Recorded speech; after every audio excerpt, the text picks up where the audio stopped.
എല്ലാവർക്കും വിനീത നമസ്കാരം. ശ്രീമദ് ഭാഗവതം ഏകാദശ സ്കന്ധം അധ്യായം 3 ശ്ലോകം 38, 39, 40 3 ശ്ലോകങ്ങള് ഇന്ന് നമുക്ക് നോക്കാം.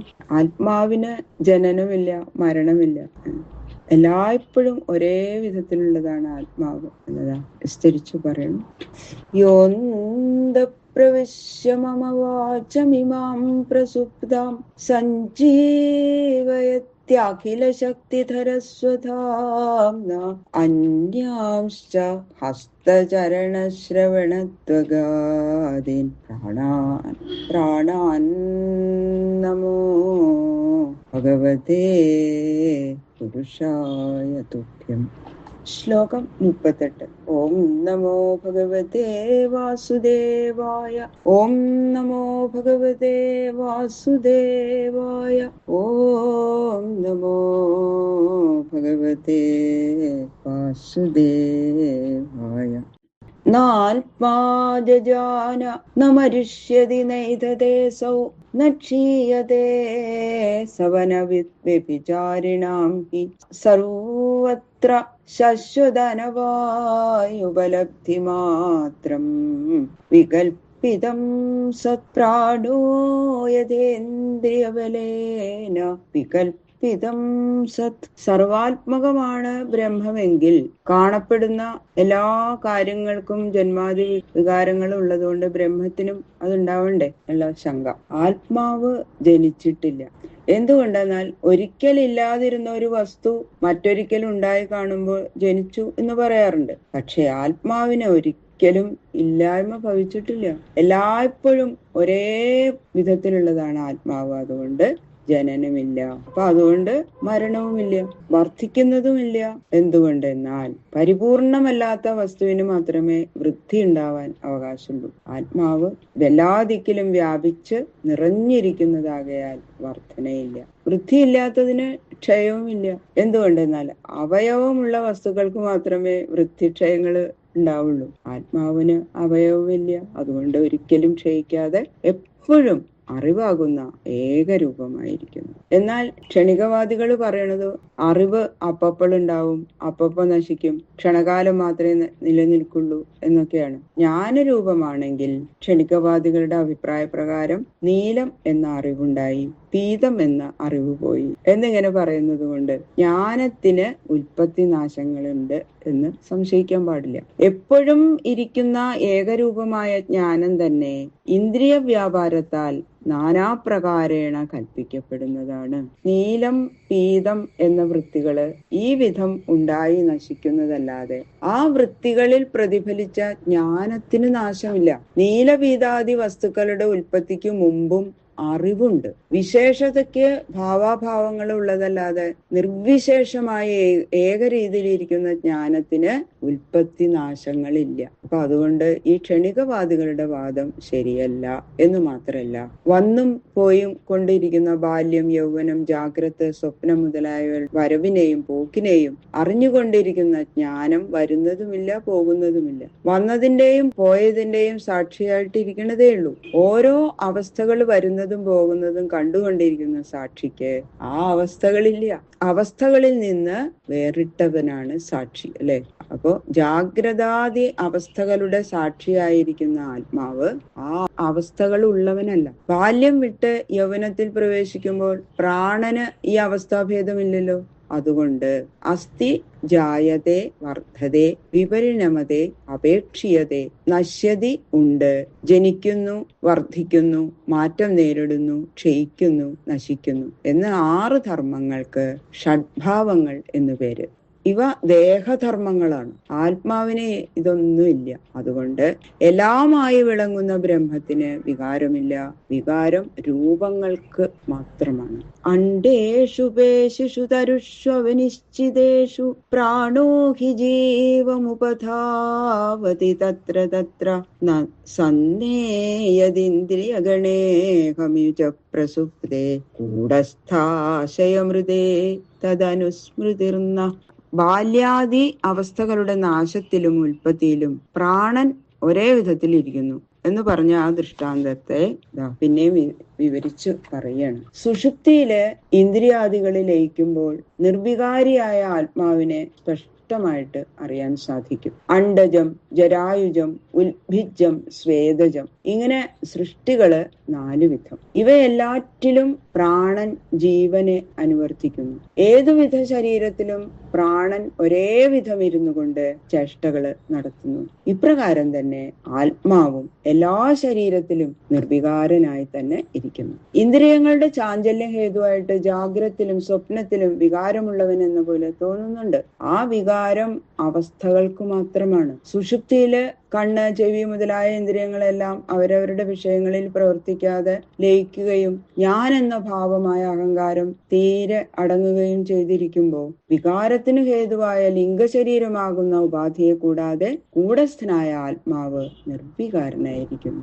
ഞാൻ എന്ന ഭാവമായ അഹങ്കാരവും നശിച്ച പിന്നെ ഒന്നുമില്ല എന്ന ശൂന്യാവസ്ഥയല്ലാതെ ആത്മാവ് തന്നെ എവിടെയാ എന്നും സംശയിക്കണ്ട.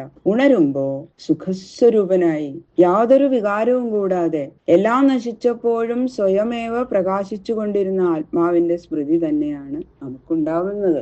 അതുകൊണ്ട് തന്നെയാണ് ഇത്ര നേരം ഞാൻ സുഖമായിട്ട് ഉറങ്ങി, ഒന്നും അറിഞ്ഞില്ല എന്നുള്ള ഓർമ്മ ഉണ്ടാവുന്നത്. സുഖരൂപനായി അവസ്ഥാത്രയ സാക്ഷിയായിട്ട് ഇരുന്നിട്ടില്ലെങ്കിൽ സുഖമായി ഉറങ്ങിയെന്ന് എങ്ങനെയാ മനസ്സിലായത്? അനുഭവം സ്മൃതിക്ക് കാരണമാകുന്നു. അതുകൊണ്ട് സുഷുപ്തിയിൽ സുഖരൂപനായ ആത്മാവിന്റെ അനുഭവമുണ്ട്. വിഷയസംബന്ധമൊന്നും ഇല്ലാതിരുന്നത് കൊണ്ട് ഒന്നും അറിഞ്ഞില്ല എന്നുള്ള ആ ജ്ഞാനത്തിനും സാക്ഷിയായി തന്നെ ഇരുന്നു. അതിനാൽ ഇന്ദ്രിയങ്ങൾ തുടങ്ങിയ അഹങ്കാരം വരെയുള്ള സകല വൃത്തികളും ലയിക്കുമ്പോൾ ആത്മാനുഭവം ഉണ്ടാകുന്നു. ഇന്ദ്രിയങ്ങൾ വ്യാപരിക്കുകയും ഒതുങ്ങുകയും ചെയ്യുന്നതല്ലാതെ ആത്മാവിന് വികാരം യാതൊന്നുമില്ല. വിഷയങ്ങളെ കാണുമ്പോൾ ആത്മാവിനെ കാണുന്നില്ല, ആത്മാവിനെ കാണുമ്പോൾ വിഷയങ്ങളെയും കാണുന്നില്ല. യദ്വൈ തന്ന പശ്യതി പശ്യൻ വൈ തൽ ദ്രഷ്ടവ്യം ന പശ്യതി നഹി ദ്രഷ്ടുർദൃഷ്ടേഹേ വിപരിലാഭോ വിദ്യതേ അവിനാശിത്വാൽ. എപ്പോൾ നാനാത്വത്തെ കാണുന്നില്ലയോ അപ്പോൾ ആത്മാനുഭവം ഉണ്ടാകുന്നു. എപ്പോൾ നാനാത്വത്തെ കാണുന്നുവോ അപ്പോ കാണേണ്ടതായ പരമാർത്ഥത്തെ കാണുന്നില്ല. കാണുന്നവന്റെ കണ്ണിന് യാതൊരു വികാരവുമില്ല, എപ്പോഴും കണ്ടുകൊണ്ട് തന്നെ ഇരിക്കുന്നു. വിഷയങ്ങൾ ഉള്ളപ്പോൾ ഉണ്ടെന്നും ഇല്ലാത്തപ്പോൾ ഇല്ലെന്നും കാണുന്നവൻ എപ്പോഴും കണ്ടുകൊണ്ടിരിക്കുന്നവൻ തന്നെ. ആത്മാവ് നാശമില്ലാത്തതാണ്. ആത്മസന്നിധാന വിശേഷത്താൽ ഇന്ദ്രിയാദികള് വിഷയങ്ങളിൽ പ്രവർത്തിക്കുമ്പോൾ ഇന്ദ്രിയാദികളെ തന്നെ ആത്മാവ് എന്ന് തെറ്റിദ്ധരിക്കുകയാണ്. ഇതിനാണ് അധ്യാസം എന്ന് പേര്, അതായത് മായ അല്ലെ, അവിദ്യ.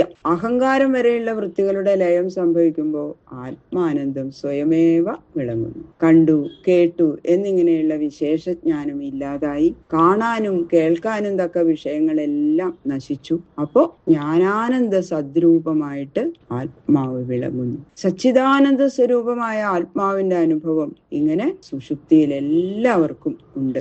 എങ്കിലും ഉണരുമ്പോ മോഹനിമിത്തം പിന്നെയും വിഷയത്തിൽ ഭ്രമിക്കുകയാണ്. ഇത് തന്നെയാണ് അസ്വാതന്ത്ര്യത്തെ ഉണ്ടാക്കി തീർക്കുന്ന കർമ്മവിശേഷം. ഈ കർമ്മപാശത്തെ അറുത്തു കളയണം. ഉണർന്ന ശേഷം ഞാൻ സുഖമായിട്ട് ഉറങ്ങി എന്നാണല്ലോ പറയാറുള്ളത്. ആ സുഷുപ്തിയില് സുഖസാധനങ്ങളൊന്നും ഇല്ലാത്തതിനാൽ സുഖം, ആ ആനന്ദം അത് ആത്മസ്വരൂപമാണ് എന്ന് സ്പഷ്ടമായി അല്ലെ. സുഖത്തെ അപ്പോൾ അറിയാതിരുന്നത് അജ്ഞാനമാകുന്ന ആവരണം, മൂടുപടം നശിക്കാത്തത് കൊണ്ടാണ്. എന്നാൽ ആ അജ്ഞാനത്തിനും സാക്ഷിയായിരുന്നുവെന്നും ഒന്നും അറിയാതെ ഉറങ്ങി എന്ന ആ വിശേഷണ വാക്യത്താൽ സ്പഷ്ടമാകുന്നു. അതിനാൽ ഇന്ദ്രിയാദി സംബന്ധമില്ലാതെയും അജ്ഞാനത്തിനും സാക്ഷിയായും ആനന്ദ സ്വരൂപമായും ഇരിക്കുന്ന ആത്മാവ് തന്നെ ഞാൻ എന്ന അനുഭവം സുഷുപ്തിയിൽ എല്ലാവർക്കും ഉണ്ട്. യർഹ്യബ്ജനാഭചരണേഷണയോരു ഭക്തിയാ ചേതോമലാനി വിധമേൽ ഗുണകർമ്മജാനി തസ്മിൻ വിശുദ്ധ ഉപലഭ്യതാത്മതത്വം സാക്ഷാൽ യഥാമലദൃശോഹോ സവിതു പ്രകാശ.